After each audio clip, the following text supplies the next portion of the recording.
Thanks very much. Let's talk more about this with the top Democrat on the House Armed Services Committee, Congressman Adam Smith. Congressman, thanks for joining us.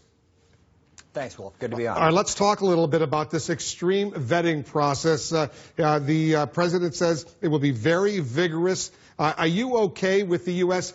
tightening up the vetting process for refugees coming into the United States, and at least for the time being, banning refugees from certain countries? I'm not. We already have a very extensive vetting process that usually takes 18 months to 2 years and is incredible. And it would be one thing if President Trump put out, okay, here's my new vetting process, but he hadn't done that. He's just banned refugees from the Muslim countries that he named, and I think that simply creates greater problems for the U.S. because, look, this is ISIS and al-Qaeda's message. This is a war of Islam against the West. So when the U.S. comes out and says we're not taking Muslims, that simply feeds into the narrative that helps ISIS and al-Qaeda recruit. And like I said, we already have a vetting process, and there is no evidence that any refugees that we have let into this country have committed any act of terrorism in the U.S. Do you think the president can take these extreme vetting measures without additional congressional authority? In other words, can he do it through executive action alone? Yeah, I don't have the legal background to know what you can and cannot do through executive action. It seems early in his presidency, President Trump is going to test those boundaries. Obviously, it would be better if it was done legislatively, if it was done with the cooperation of the executive and the legislative branch. But we will see what he comes up with. But in the meantime, an outright ban while we're waiting for that with no specific idea when that ban is going to stop, I think goes against American values and goes against American interests. In an interview with the Christian Broadcasting Network with David Brody, in fact, the president said today that Christian refugees, let's say from Syria or Iraq, should get priority. Do you believe it's in line with American values to give a religious test or a fast track to certain religious groups? Absolutely not. I mean, we were founded on religious freedom.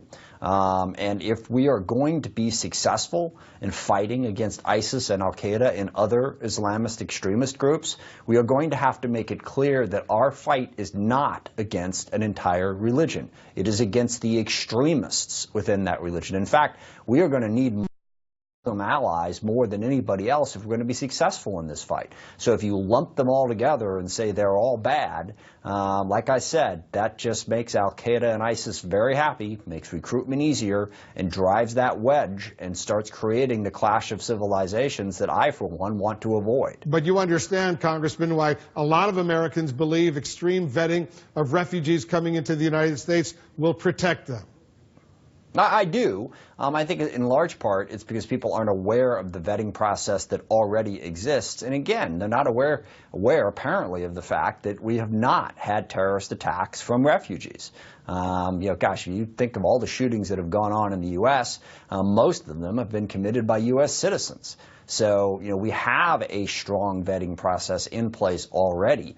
So the outright ban, again, sends that anti-Muslim message that I don't think is going to be helpful to U.S. interests. But there have been terrorist attacks committed by refugees in Europe. For example, people have snuck through the process and have sympathy for ISIS. What the president and the supporters are saying, they want to prevent what's going on in France, elsewhere in Europe, from happening here in the United States.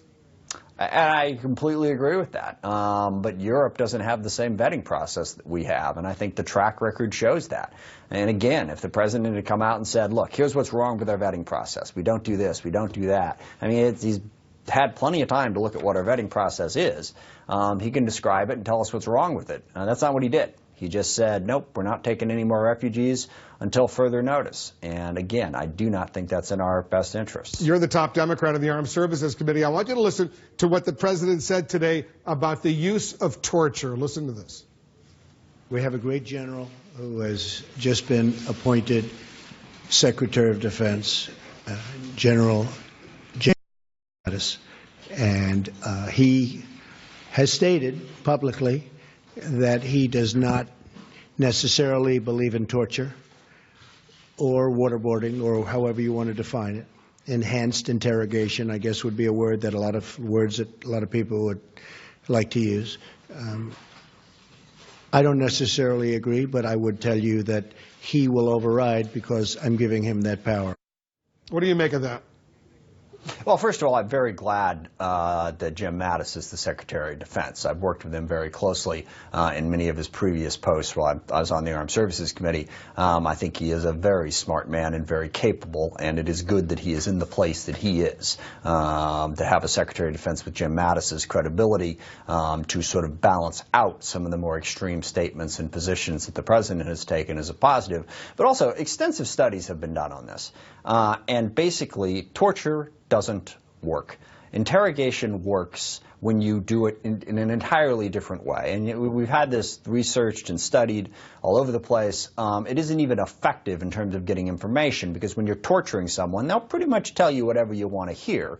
That doesn't make it true. And then, of course, there's the fact, and John McCain has been very outspoken on this, and I really applaud him for taking a stance, that this is not American values to torture people. And part of the reason is because John McCain was tortured by the Vietnamese.